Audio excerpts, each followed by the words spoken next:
Hi, everybody. My name is Mitch Leppicello, and I'm a clinical social worker, and I am honored to be a presenter for the ASPIKA talks for you today. I want to thank everybody, Rita, and everybody behind the scenes for putting this together.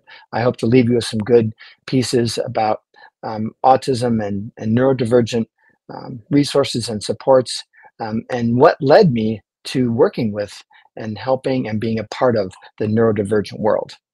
Well, let's start from the beginning. I grew up in a place called Bloomington, Minnesota. And Bloomington is in the upper Midwest. And so we were a pretty homogeneous group up here in the Midwest during the 60s, 70s, and 80s growing up. And I spent a lot of my time outdoors. I was a very outdoors person. And living in the upper Midwest, you kind of have to be outside. So I had four siblings, and we lived in a neighborhood with a lot of people interested in also being outdoors. So a lot of outdoor experiences, which I carry with me today. Um, so growing up in the Midwest, going through school and high school and working, and part of the things that I picked up while I was doing my uh, playing my recreational activities was also finding work. I was really interested in working. I liked money like most teenagers, and so I started picking up jobs in the hotel and restaurant industry. And I found that that was kind of my thing, like working with people in hotel restaurant management, kind of hotel hospitality. And I found that was a really interesting place. I could see myself doing that in my future. So I started investigating that a little bit. And I started working with and asking about hotel managers and how their lives went and how they did what they did. And not all the stories were pretty. They worked hard. They worked very hard. And so it was at that point that I was still very interested in hotel restaurant management. Growing up, but it was at that point that I started to think, okay, I'll keep also looking just to make sure that there are other things, that this isn't the only thing. So that was the first sort of crack, or the first opportunity to look at also something different. So as I left my high school, graduated high school, and stayed home for a year, trying to still figure stuff out, working. And then I found I really need to leave the area. I think that's what kind of came to my 1 year of going to school, going to college at home. I need to leave Minnesota. I need to see the rest of the world, the country. I have been overseas a few times, lucky enough, with my parents and my grandfather. And so I was able to sort of see different cultures and different goings on. And I think I still wanted more of that. So I left for found a family member, actually, an aunt of mine who lived in on the East Coast. And I started, asking her and talking with her about what the possibility of living with them and just sort of relocating individually, really trying to kind of see if I can find myself, I think, as I look back on that time. And so I really enjoyed living out there on the East Coast. I started college in New Haven, Connecticut, at Southern Connecticut State University in New Haven, and learned that it was very, very different from Bloomington, Minnesota. Not so homogeneous, very heterogeneous. And so that was my first big surprise, my first awakening to this is the rest of the country. This is what I needed to see, what I needed to kind of to really notice differences. And so I started really kind of integrating differences. Wow, there and needs. Holy cow, right? So when you go to a new place and it's more hetero than the place you came from, it's a big experience. So I really enjoyed that. I still was thinking. Now I haven't left the hotel restaurant management thought yet, so I'm still thinking about that and looking at business classes. And as I'm working my way through college out in New Haven, looking at business classes and investigating, working with people still, and that sort of came in with one of the jobs I had working at Yale New Haven Hospital at the time. I found myself, oh, okay, well, this is interesting. I'm working with people, but in a different way. And there's healthcare now with hospitality, and there's medical services now with hospitality. So this is interesting. So still very kind of interested in working with people, and that continued to kind of evolve. During college, I had to take a psychology class, like many people do, it's just kind of a prerequisite, and I found myself really enjoying psychology. Okay, so the human behind the hospitality, right? So the people behind it, what makes that tick? What makes that happen? So I thought, well, this will be good for my business classes. Well, as I kept going through, I took another psychology class and found it very interesting again. I went, oh my gosh, there's a lot of challenges that people have to face that I was not aware of. And I found myself really gravitating towards the human condition, what people go through, how they uh, are built, and the trials and tribulations that they go through in their lives with mental illness and mental health challenges. And so at one point, I said, I think I really like psychology. And I changed my career and I changed my major. Um, to psychology. And as I was speaking with my parents, one of which is a clinical social worker and the other is an RN, and my mom kept saying to me, "You can be a nurse, you can be an RN." And I had nurse friends that were going to nursing school, and I thought, there's something about nursing that's not going to get me through the door. And I think we all know what that is, right? I don't mind giving blood. I just don't need to see it all the time in my life. So it was at that point that I said, Dad, I think I'm gonna follow in your footsteps, but, they were both happy for me and kind of finally settling on a good clinical social work background and education. So I continued in my educational endeavor through social work education and curriculum, and learned that um, in New Haven, there were lots of opportunities to work and at an entry level to help people and be around people with mental health challenges. It started actually as a child inpatient program. That was my first foray into mental health. I mean, I kind of stepped right into it. It was for youth under 12, an inpatient program, and from there, I really grew to like the professional world of people in mental health, from nurses to psychologists to family therapists, and I started learning all the different professions within the mental health services system, and found myself saying, "Oh, I really like social work still," so I'm hanging in there, and I ended up graduating with my degree in social work. Part of the this journey of reflecting on, even today, reflecting on your journey is kind of a journey. Um, I am, as I'm thinking back and retelling these stories, it reminds me of many of the people. The faces come back to me. The experiences of people that probably had autism that I was not aware of. I think about that probably on a daily, weekly basis of some of the people that I worked with when I was quite young, that we weren't really aware of. So um, this this retelling and reflecting um, on a life full of experience is in itself reflective, and continues to be reflective. Um, I graduated with my bachelor's in social work and moved right into my master's. I thought, I really want to do this. This is my clinical social work experience. I want to be a clinical social worker. I'm moving ahead, and I can um, and felt really really comfortable about that. So as I continued to move through, one of um, my first introduction to autism, um, besides a couple of little pieces here and there with internships and people who were doing internships in my life. My girlfriend and now wife at the time did an internship and did some work with people with autism, and it was mostly very challenging people, um, people with high level needs and services on the autism spectrum, like ASD level 3, they call it now. Um, and so, not really connected to that, not what I thought I would be seeing or people I would be working with. And then I reflect on frequently in other communications with people who ask about my early, like, why, Mitch, why did you pick, people with ASD and autism in the neurodivergent world? How did that come to you?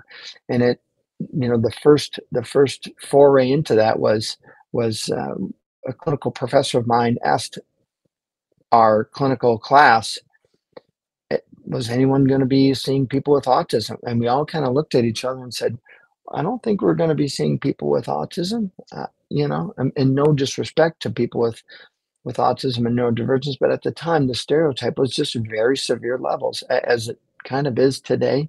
It's getting better, but it's a little bit still today. So that was my first reflection on, wow, I'm not going to be seeing people with autism, and never really had a thought about it. Okay, well, I'm gonna flash forward about 5 years now. I'm working in a clinical program, providing in-home and outpatient therapy services to very challenging mental health conditions for kids and families, and in their school and home settings.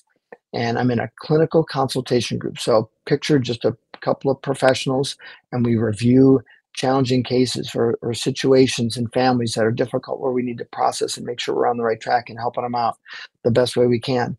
And one of my colleagues talked about one of their clients having Asperger's syndrome.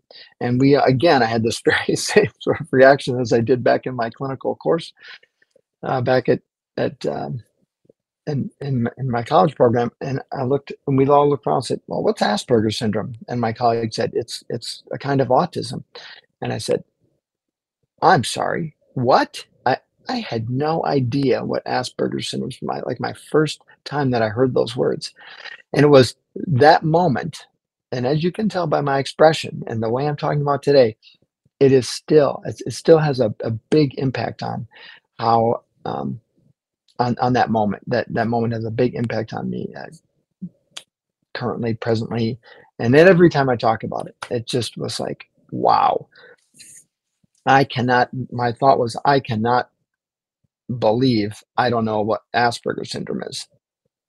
And if you're seeing people and they're verbal, this is nothing like what I thought autism was. So I was a little bit wow about myself. I can't believe I didn't know. And I was a little horrified. And it was at that moment that I decided I need to find out more about Asperger's syndrome and autism spectrum disorder. And for the point of this presentation, I will probably refer to Asperger's as ASD or neurodivergence, and we'll just let Asperger's syndrome kind of move on. It's not as used term anymore, but it did provide a very important point of contact for me. So it's hard for me to immediately let it go, because it did give me a different perspective of autism that I had. So it really changed my belief system. Not the person, just the name, the label, the way it was identified is just very different. Not necessarily pertaining to who the person was, and named after. So it was at that point that I really needed to learn and understand ASD way more than I did. So I will get to that part of my story in just a second. I want to talk about a parallel thing that was happening to me. And a parallel world that was happening is called my family. So I was raising at the time 3 children. When I say I was raising, I really mean my wife was raising 3 children at the time. Um, an inspiration for me, one of my inspirations for working with people with ASD and parenting specifically, um, comes from my wife, Jeannie Leppicello. So when we talked about having children and raising children, we decided, and more she decided to take parenting seriously. And it wasn't so much an overt, we're going to take it seriously kind of thing. It was Jeannie's style of parenting was, I need to know about this. And well, we know that this doesn't work, and we know that this does. And her approach to parenting inspired me immensely to learn more about child development. And this was, and I went to school and took child development classes, but this was living it, and a whole different ball game, a whole different deal. Parenting young children is living that world. What's it like for them growing up? And so we, and on her, based on her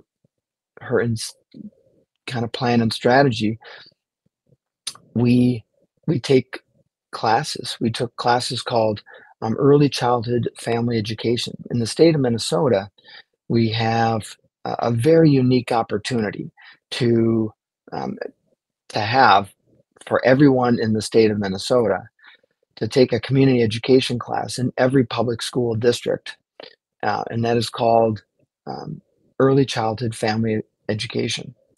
They have one for special education called early childhood special education. So ECFE, as it's referred to, had all kinds of different classes of all different ages from birth to 5, and now they're even a little bit older than 5.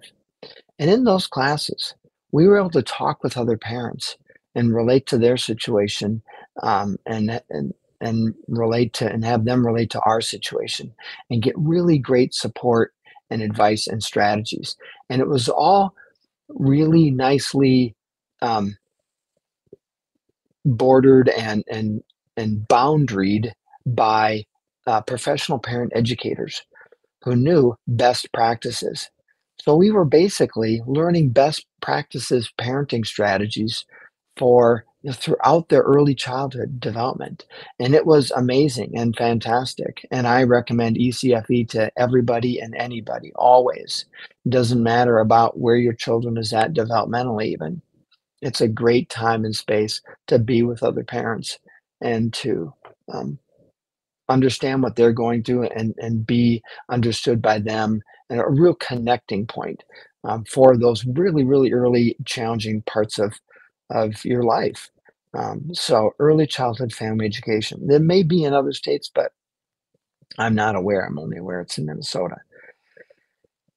So that, between Jeannie really practicing ECFE best practices and us really living that, she and ECFE became my inspiration to working with parents. So as a clinician, I'm familiar with family therapy, and I was doing a lot of family therapy at the time and really practicing kind of these two worlds of of parenting and and also family dynamics and trying to heal families that were in trouble and needing help.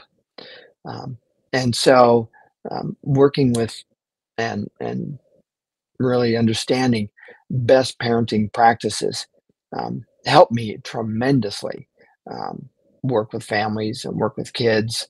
And I use those models today, and I recommend those models. One of the books that was recommended to us, which we thought was old at the time, is How to Talk So Kids Will Listen and Listen So Kids Will Talk. And it was written in the 80s, and it's still a very poignant reference book for me today with families. Um, so anything about kind of helping families and helping parents relate better with their kids were kind of where we were at. And it really supported and strengthened my approach as I continued to work more and more with people with ASD. And as I continued to work more and more with people with autism, I found that, well, the parents of people with autism were also suffering.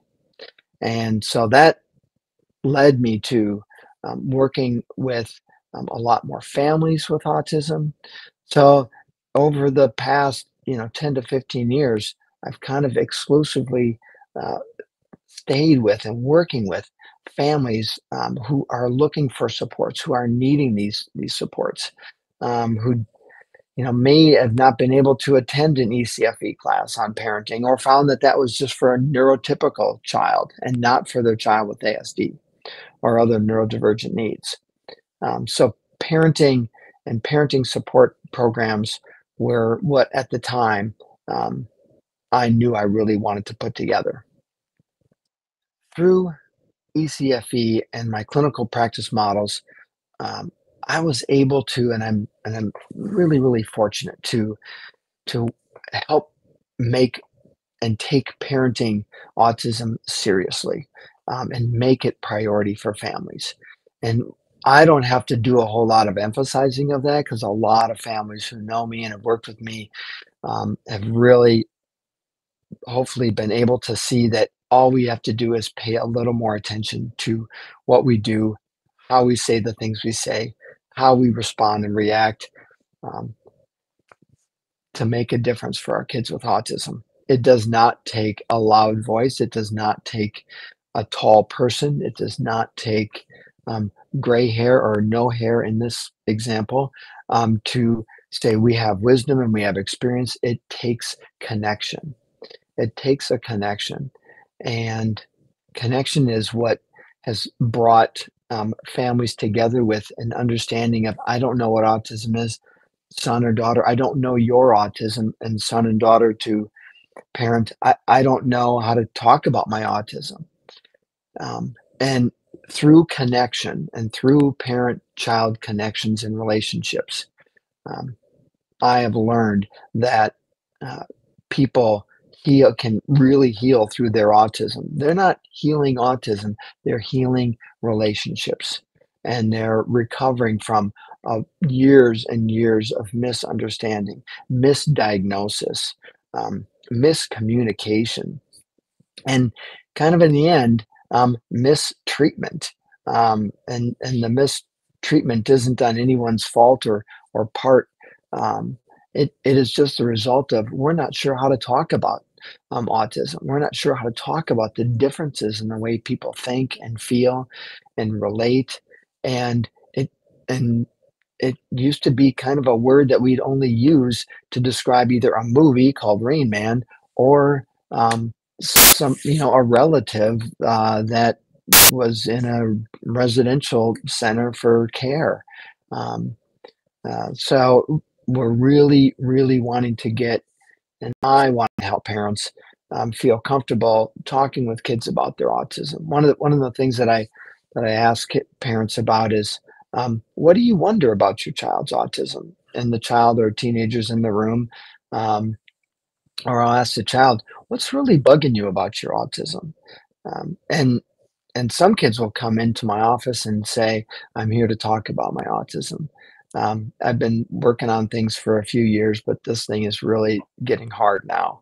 And so these are kinds of kids and families that are on top of it and open about it, and they're recovering and moving to feeling better about their world, and consequently, don't need my kind of support anymore, and they're doing their own thing.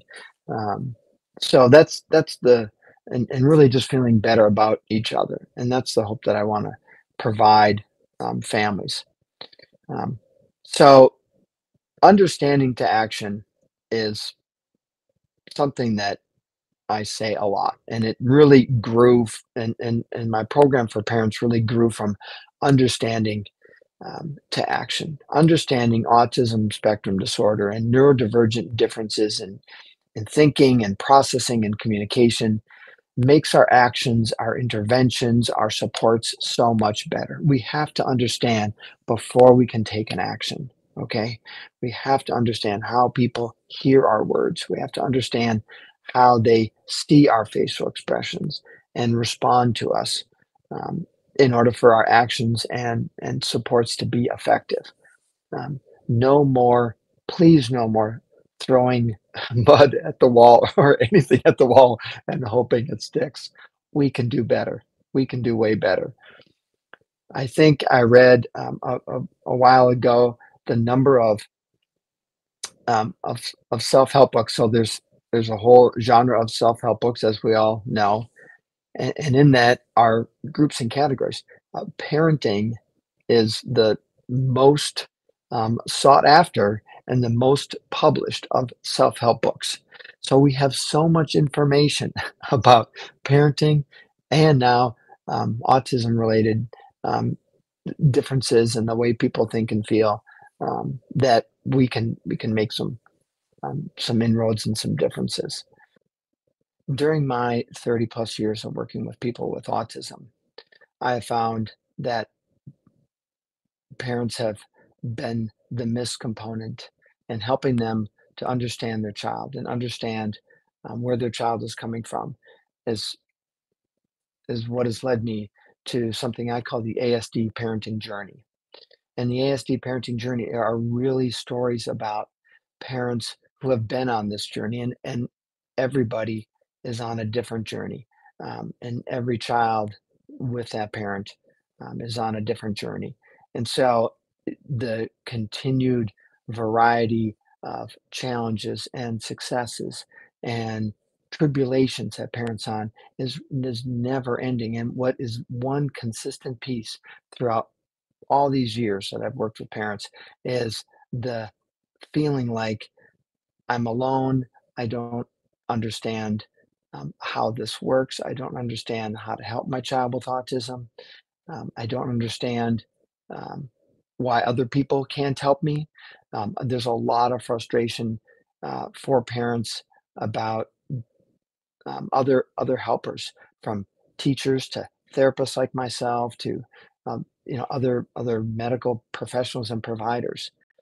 And so we really, one of the things that I want to help parents do is advocate and understand. So understanding to action helps them on their parenting journey be um, effective in communicating what their child needs, and that makes a really pleasant situation, let me tell you.